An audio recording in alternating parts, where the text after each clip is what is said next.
कि सुंदर घस कन रदवाहदे मुला की अन्ने नाले रलिन कनुमाने उबताम मागे मैं वसत गल यौवनिये उबताम मागे मैं वसत गल यौवनिये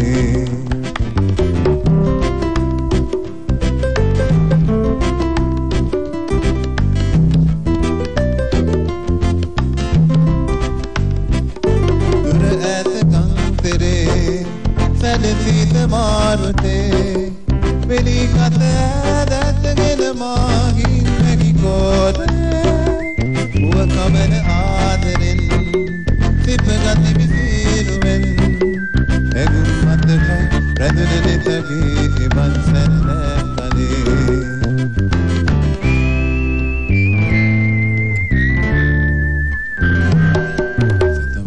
सुरागिनगी ऐद डैफडिल माले वागी सुंदर हस कन रदवाहदे मोला की अन्ने नल रलिन कदुमाने उबताम मागे मैं वसत गल यौवनिये उबताम मागे मैं वसत गल यौवनिये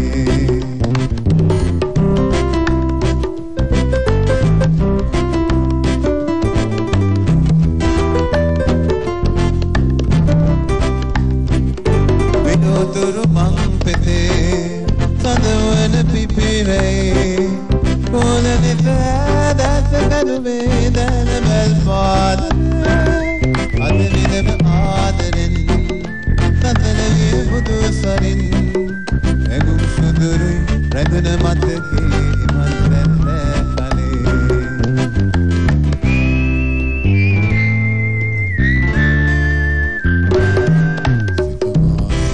जिंदगी ऐद डैफडिल माले वागी सुंदर हस कन रदवाहदे मोला की अन्ने नल रलिन कदुमाने उबताम मागे मैं वसत गल यौवनिये उबताम मागे मैं वसत गल यौवनिये उबताम मागे मैं वसत कल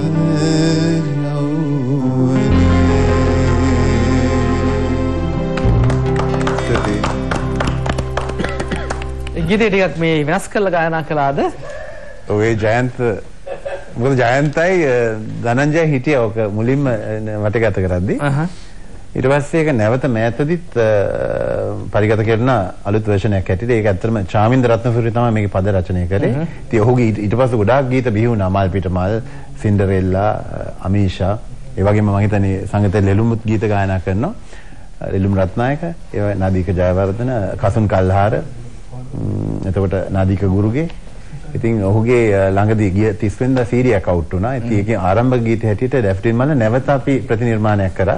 හැබැයි ඒක රෙගේ වර්ෂන් එකක් නෙමෙයි මේ ජයන්තනේ දැන් මේ වෙලාවේ පොඩි නිකන් අර මේ ටිකක් නැවුම් බවක් ඇති කරා. හැබැයි ඒ ගීතය අහපු ගොඩක් අය කිව්වා කිසිම හානියක් නැහැ පැරණි ගීතයට. හැබැයි සුන්දරත්වයක් තියෙනවා කියලා. අද තමයි හරි කලේ ඕන.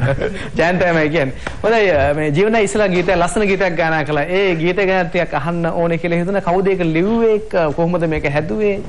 ඇත්තම මේ ගීතේ මම ලිව්වේ පද රචනා කරේ මම. අන්න මොන තරම් දක්ෂයෙක්ද කියලා නේ? ඇත්තට මට හිතා ගන්නත් බෑ. ඔතන ඉන්න ඕනේ කියන්නේ නෙමෙයි. ඇත්තට මේ පුටුවේ මම ඉන්න ඕනේ. මොනවාගේ පුටුවක්ද ඔයාට ඔබින්නේ ගැලපෙන්නේ? මොනවාගේ පුටුවක්ද ගැලපෙන්නේ? මට ඕනේ ඇත්තම කරගෙන නැති පුටුවක්. මේක ඇත්ත මේ ඇලුව මේක කරගෙනවද කියන්නේ හරි අමාරුයි ඉන්නේ. අකුල් දෙක තියලා තද කරගෙන ට්‍රැක්ටරේ බය වෙනවා මෙයාට මම හිතන්නේ. ඇත්තම මේ ගීතේ මේ එක්තරා දවසක මම මේ මොකද මගේ බෑන්ඩ් එකක් තියෙනවා කැලිප්සෝ බෑන්ඩ් එකක්. ඒක ප්ලේ කරලා එන ගමන් ප්ලේ කියන්නේ ක්‍රිකට් නෙවෙයි සංගීත කණ්ඩායම. කරලා එන ගමන් මේ ඉතින් මට හිතුණා පොඩ්ඩක් වොෂ් එකක් දාගලා ඇඟ හොදලා වොෂ් එකක් දැම්මා. දාලා ඊට පස්සේ මම මේ ඉතින් ඔය දේවල් කරන හිටුවා. සෑන දුණා. කොල්ලෙකුත් දුණා. ඒ අරගෙන මට ඉතින් පොඩ්ඩක් සැන්දෑවේ කියලා පොඩි වචනයක් මතක් වුණා. සන්ධ්‍යාව කියලා වචන මතක් වුණා. එහෙම පදපේලිය ටික ටික දියාගෙන ආවා. එහෙම ගීතය හැදුවා. කොහමද එළි වෙලා මං ගෙදර එනකොට 12යි 10යි. එළි වෙනකම්ම මම හිතන්නේ 5 මාර වෙනකම්ම මේ ගීතය ලිව්වා මම හිතන්නේ පැයකින් වගේ. මෙලඩි එක දැම්ම ඒ කාල මේ පරාසය තුල. ඉතින් ඇත්තටම මොකද මම ගීතය ගායනා කරාම ගොඩක් දිනක් ඇත්තටම ප්‍රශංසා කරා. අදත් මේ සියලු දෙනා ප්‍රශංසා කරා. බොහොම ස්තුතියි. ගුඩ් කියලා හොඳයි කිව්වා. නෑ ඇත්තටම ලස්සනයි. මම මේ උගේ කොලේදී වචනත් බැලුවා. වචනත් ලස්සනයි, මෙලඩියත් ලස්සනයි. හොඳ හරි දක්ෂයෙක්. හැබැයි දක්ෂයෙක්. ඔය අපි පුටුවේ ඊළඟ දවසේ මාරු කරලා දෙන්න. ඇත්තටම මම මේ අන ටිකක් ගැන ගහන්න ලබන කතා කරලා අන්ටි ගහන්න ගියත් මගේ කකුලේ වැඩි. හොඳයි මේ ඇණයක් නොවේ සිටීම පිළිබඳ අපගේ බලවත් ස්තුතියි. හොඳයි ජයසිංහයි අද වේදිකා නාට්‍ය කාන්තා චරිත වලට අවතීර්ණ වුණාට පස්සේ මේ දැන් ඒ චරිතවල හැම වෙලේම ඉන්නවනේ. සමහර වෙලාවට ඕක අමතක වෙලා පාරේට යනකොට එහෙම එකපාරට ඒ චරිතෙම වෙන්නේ නැද්ද? එහෙම වෙලා නැහැ. දැන් මෙහෙම අර ගෑනු පිරිමි ආයතන එහෙම වෙන්නේ. ඔව්. නෑ මම ඒ චරිතය පිළිබඳව. නෑ දැන් මෙහෙම වුණා. තටු නාට්‍ය හුඟක්ම දිව්වනේ. ඔව්. සමහරවිට මාසයේ දවස් 23 ගිහිල්ලා තියෙනවා. හැමදාම බස් එකේ. ඉතින් එතකොට දැන් ඒකට දැන් ඒ චරිතයට ආවේශ වෙලානේ.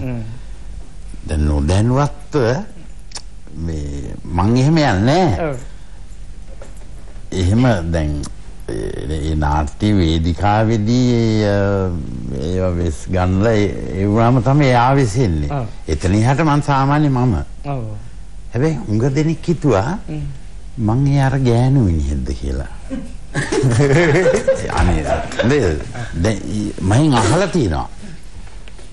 එහෙම තියෙනවා. නමුත් ඉතින් මම ඒ චරිතෙදී ඊට ඉස්සලා මං කරේ දරුණු චණ්ඩීගේ රෝල් එක. ඔව්. පාතාලි සොල්දාදු. දැනුත් චණ්ඩීක් වගේ තමයි පේන්ටියක් මට. අනේ නෑ. අද මම හරි රස වින්ද මේ වැඩ. ඇයි අද ගීතයක් ගායනා කළේ නැත්තේ? ගායනා කරේ නැත්තේ අර මේ අපේ නිහඬ අයියා කිව්වා හරියට මේක. මොකද දැනගෙන තමන්ගේ තක්සීරු කරගෙන මම රංගපාන්න මම බය නෑ. සින්දු කියන්න බයයි. ඒක දැන් මෙහෙමනේ අපි දැන් බලන්න මේ දයන් මහත්මයා. අපේ ජීවන් all rounder ඕන දෙයක් පුළුවන්. ඒතකොට දැන් එතනින් එන මේ වැකිලන්ට මේක ඉතින් යන කියලා වැඩක් නැහැ. රජෙක් වගේ ගායකයෙක් නේ. ඉතින් එදා ඉඳලා මේ මෙයාගේ අනේ මල්ලිගේ සින්දු වලට මම ආසයි. ඔයාගේ අර මේ සින්දු මම හිතනවා ඊට ඉස්සලම කියපු සින්දු මොකක්ද අර? මම අහන්න යන්නේ නැහැ. ඒවයිම මම හරි ආසයි. අතරන් හඬක් නේ. ඒ කියන්නේ දැන් ඉතින් ඒගොල්ලෝ සින්දු කියද්දි මේ නංගි පවා මම ඔයාගෙන් අහුවනේ දාර සින්දු ඔයාද කියන්නේ. මම අද වින්දා. දැන් රවීන්ද්‍ර විජේරත්නත් එක්ක තමයි උදේ ඉඳලා වැඩ කරේ මං. ආරංචි. ඔව්. ඉතින් දැන් මේ අද ටෙලිෆෝන් කෝල් තිබුණේ නැහනේ. නැත්නම් ඔයගොල්ලෝ අහන්න හිටියද? හොඳයි අපේ කාල වේලාවත් ගෙවිගෙන යනවා. ගායන්ට මොනවද අලුත් කටයුතු අලුත් සුබ ළඟම එනවා. මොනවද වැඩ කටයුතු?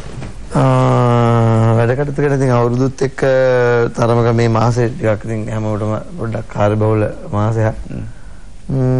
වරදක් නැහැ මේ දවස්වල අලුත් ටෙලිඩ්‍රාමා එක මියුසික් කරන්න පටන් ගත්තම කලින් ටෙලිඩ්‍රාමා එක ඉවරුණා මේ. රංගපෑව දෙකෙත්?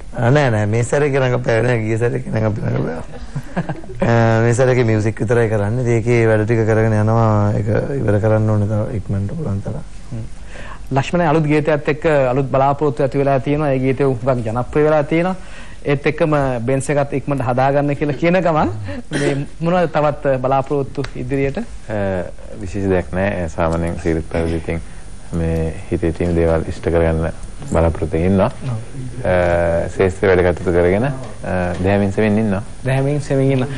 පන්සිපැත්තේ ළඟ දියන්නේ නැද්ද? පන්සිපැත්ත දැන් අතැල්ලලා තියෙන පන්සේ විදේශයේ ජීවත් වීම අතහැරලා තියෙන්නේ. නමුත් ඉතින් නිතර යවෙනවා. හොඳයි දින්නේහලයි අපේ රජෙක් වගේ ගායකයෙක් කියන එකට කිසිම කෙනෙක් විරුද්ධ වෙන්නේ නැති වෙයි. ඔබ මේ ඔබගේ දැන් බලාපොරොත්තු මොනවද කියලා අහුවොත් එහෙම ඔබ මොන වගේ උත්තරයක් දෙයිද දන්නේ නැහැ. ඒකෙන්ද මොන වගේ සැලසුම්ද තියෙන්නේ ඉදිරියට? ඔව් මෙහෙමයි ඉතින් මම ඉදායි නම් අද වෙනකන් මම පාසලනේ අවදියේදම ඉලක්ක කරේ කවදාද ලංකාවේ ගායකයෙක් වෙනවා කියලා. ඒ කියන්නේ මම අර මුලින් කිව්වා වගේ මං ගැන තක්සේරුවක් අරගෙන මම හිතාගත්තා මම සින්දු කියන්න යනවා මට මේක පුළුවන් කියලා. ඉතින් පුළුවන් කියන එක ඇත්තටම ප්‍රවීණයෝ හැම කෙනෙක්ම අනුමත කරා මං කියාගෙන එනකොට ඒ වගේම නවීනයෝත් අනුමත කරා. මේ හැමෝම ආදරෙන් මට බොහොම ගෞරව කරනවා ආදරය කරනවා මාත් ඒ හැමෝටම මේ වගේ තමයි. ඒකින්ද බලාපොරොත්තුව හැමදාම තිබ්බ බලාපොරොත්තුම තමයි තියෙන්නේ ජයන්ත. ගීත ගායනයක. ඒක මට හැකියතාක් කල් මම ගායනා කරනවා. මම අවුරුදු 50ක් සින්දු කියලා තියෙනවා.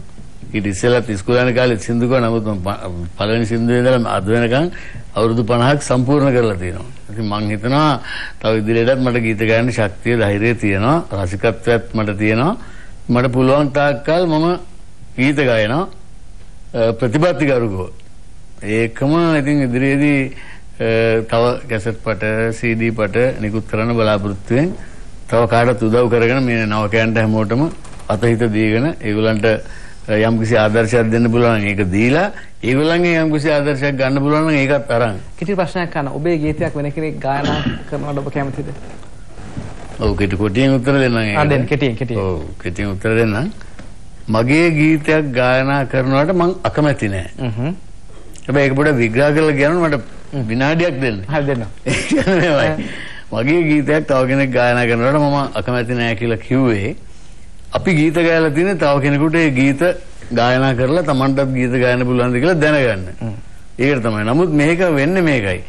මගේ ගීතයක් තව කෙනෙක් අරගෙන ඒ ගීතය තුලින් එයා ගායකයෙක් වෙන දඟලනවා නම් අපරාධයක්. මොකද දෙපාරක් මැරෙනවා. එකපාරක් මාව ජනප්‍රිය කරන්න මාව ආරක්ෂා කරගන්න ගිහලා නිකන් මැරෙනවා. හොඳට සින්දු ගන්න පුළුවන්කම තියාගෙන. ඊට පස්සේ හොඳට සින්දු ගන්න පුළුවන්කම තුලින් තමන්ගේ ගීතයක් අරගෙන එළියට ආපුවම වේදිකාවට ආපෙට මිනිස්සු ගැන අරක කියන්නකෝ අර සින්දුවක් කියන්නකෝ කියලා. ඉතින් ආයි මැරෙනවා. ඉතින් අපරාධයක්නේ. ඊට වඩා හොඳයි තමන් ආධුනිකෙක් හැටියට කාගෑරි සින්දුවක් කියලා එළියට ඇවිල්ලා එතනින් එහාට තමන්ගේ නිර්මාණයක් කරගෙන ඒ නිර්මාණය තුලින් අර ප්‍රවීණයටත් වඩා ඉහළට යනවා නම් මම තරම් සන්තෝෂ වෙන තවත් ප්‍රවීණෙක් නැහැ. එහෙනම් මම ඒ තරම් ආසයි තව කෙනෙක් මේ කලා ලෝකෙට ඇවිල්ලා අපි ඔක්කොටම වඩා ජනප්‍රිය වෙලා අපිටත් ඉගෙන ගන්න යමක් කරනවා නම් ඒකට තමයි මගේ කැමැත්ත තියෙන්නේ. ඒක නිසා ආදර්ශය ඒකයි කැමැත්තත් ඒකයි. එතෙන්ට යන්න පුළුවන් නම් කාටද ඒක යන්න අපිත් උදව් කරනවා අපිටත් උදව් කරගෙන ඕගොල්ලෝ කලාව බේර ගන්න. හොඳයි ඔබේ අදහස් වලට අපි ගරු කරනවා. ගීත වගේම ඔබේ අදහසුත් මහා සාගරයක් වගේ කියලා අපිට හිතෙනවා දැනෙනවා. ජයසිරාය මොනවද කරන්නේ ඉස්සරහට? මම දැන් හුඟා කාර්ය බහුල වෙලා තියෙනවා රංගපෑම. ටෙලිනාට්‍යවද නැත්නම් සිනමාවේද? චිත්‍රපටි එකක් කරා. හැබැයි නම බබා සහ කොබා. ඔය බබාට කොබාට කවුද බබා කවුද කොබා? කොබා මම. මේ ඒතකොට ඒක මේ විහිළු චිත්‍රපටයක්. හැබැයි හොඳයි පිටපත. මේ සමාජ විෂමතාවය ගැන තියෙන්නේ. ඊළඟට සකෝ කියලා මම නාට්‍යයක් මගේ අලුත් නාට්‍යයක හුඟක් ප්‍රතිචාර හොඳයි. වේදිකා නාට්‍ය තට්ටු තවමත් කරනවා. ඊළඟට අලුත් නාට්‍යයක් තව වේදිකා එල්බින් පිරිස් මාමගේ එක ලියනවා එයා කරන් ඉන්නවා. මම නම කියන්නේ එපා කියන්න. හෙට අනිද්දා එළියට චිත්‍රපටයක් පටන් ගන්නවා. ඒකේ ප්‍රධාන චරිතය මම. ඒකේ නම කියන්න එපා කියලා අද මට කිව්වා ඒ නිෂ්පාදක සාධ්‍යයක්. හොඳයි මේ ඒක මේ අමතම නමක්. ඔව් මහේන්ද්‍ර පෙරේරා මම මෙහෙම රංගපාන්නේ නම කියපු ගම එයා කිව්වා කියන්න එපාද ඈ ආందోලනයක් වෙන දෙයක් ඒක. හොඳයි අපි වැඩේ බලමු එහෙනම්. ඈ වැඩේ මොන වගේ කියලා බලමු. සීතා මං ආව මගේ චිත්‍රපටිය මං අධ්‍යක්ෂණය කළේ. ඒක මම හිතන්නේ මෙයා බලන්න පුළුවන් වෙයි. ඉතින් ටෙලි නාට්‍ය ගොඩක් කරනවා. ප්‍රීතිරාජ් වීරරත්නගේ අලුත් නාට්‍යයක් මා පිටිගම ඉතින් චන්ද්‍රස්ත මා පිටිගම රවීන්ද්‍ර විජේරත්න ඉතින් මගේ වැඩේ මේ රංගපෑම තමයි අර කිව්වා වගේ මැරෙන තුරු රංගපෑම. මෙයා ගැන කියනවා නම් ජයසිරි ගැන කියනවා ඒක වචනෙන් කියන්න පුළුවන්. මොකද මේගොල්ලෝ ඇවිල්ලා බොහොම ටික දෙනා ඉන්නේ සමාජයේ. මේ නොල්ලියෝ කියන්නේ මේගොල්ලෝ කරොත් කරා. තව කෙනෙකුට කරන්න දෙයක් තියන්නේ නැහැ. කරොත් කරා කට්ටිය එක්කෙනෙක් තමයි යා.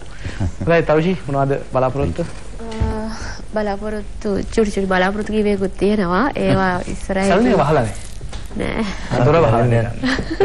දෙකෙන්ද වහලා? අපි අරින්න යන්නේ. අරින්න යන්නේ. නෑ ඔයා එහෙනම් මං හිතන්නේ මහරගම ඉන්නේ. ඉතින් ඒ සැලොන් එකේ මම මේ පටන් ගන්නෑ නෑ. කියන්න බෑ ඉස්සරහට නේද ලොකු වැඩ නෑ වෙනස්කම් කිහිපයක් මම කරන්න බලාපොරොත්තු වෙමින් ඉන්නවා ඉදිරියේ සැලොන් එකේ ව්‍යාපාර සම්බන්ධව මේ ඒක තමයි දැනට මේ සැලොන් එක සම්බන්ධව වැඩ කටයුතු කරගෙන යන්නේ. ආරෙන්න ටෙලි නාට්‍යයකට ආරාධනා ලැබිලා තියෙනවා. ඉතින් එහෙම ගොඩක් කාර්යබහුල වෙලා නැහැ නිර්මාණත් එක්ක. සබල් පාදී. දැන් ඔව් දැන් මම මෑතකදී රදීෂ් මන්දබෝන නවක ගොඩක් ජනප්‍රිය සංගීතඥ ගීතයක් ගායනා කරා. ඒක ළඟදිම විෂුවල් එකක් කරනවා.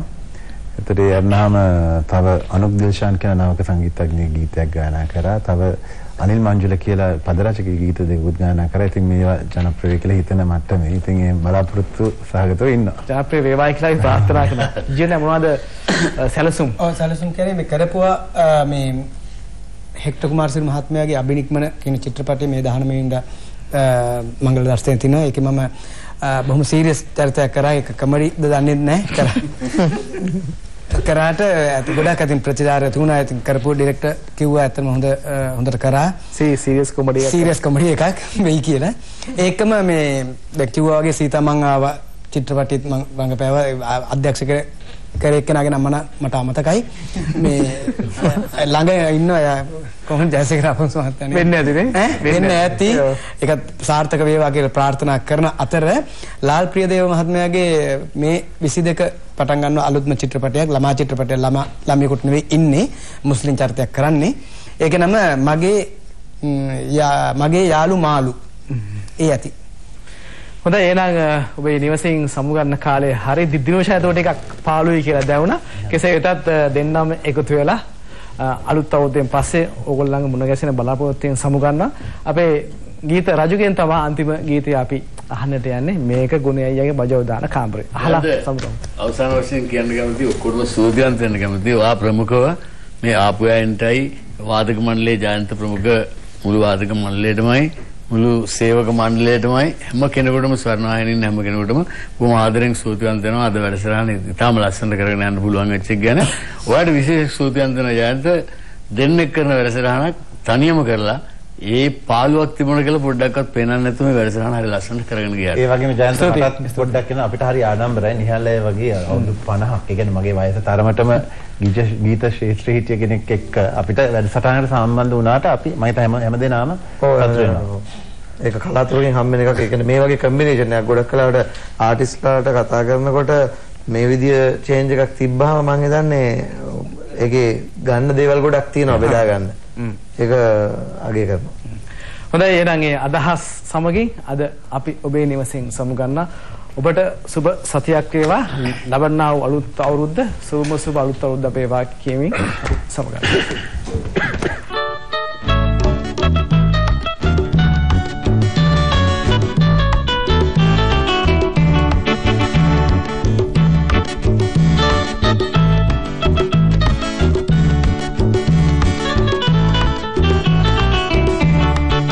සුමියට වරින් පුතා අකුළු දාලා නැදුරේ අහපන් රියල් කතා ගුනේ අයියාගේ කාමරේ හිටපන් සයිඩ් එකෙන් වාඩි වෙලා සුමිතුරේ මස්කට් මැණි කුන්දි තියනවා මගේ කාමරේ මේක ගුනේ අයියාගේ බජව දාන කාමරේ මේක ගුනේ අයියාගේ බජව දාන කාමරේ මේක ගුනේ අයියාගේ බජව දාන කාමරේ මේක ගුනේ අයියාගේ බජව දාන කාමරේ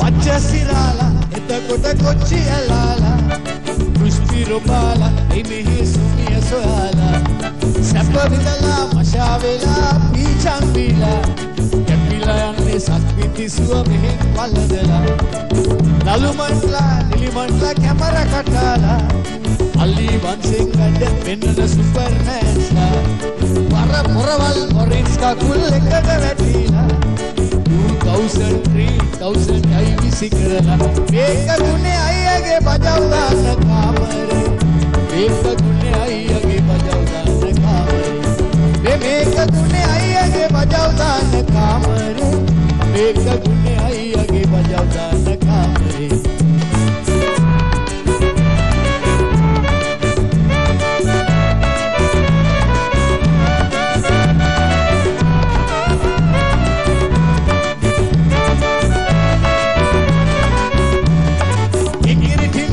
නැති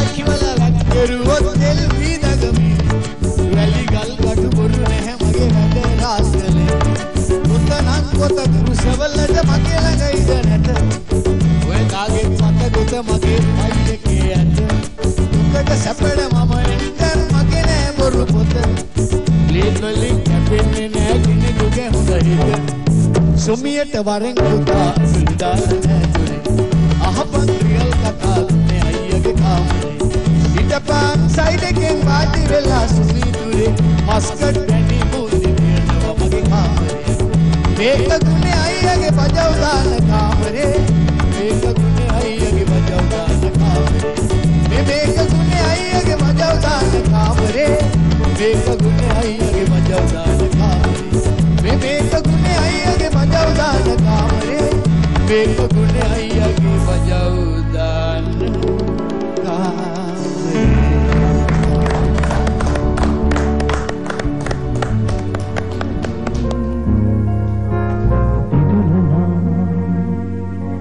හදවතේ සුඳුරුම තැන සිට පායා බැබලෙන්නට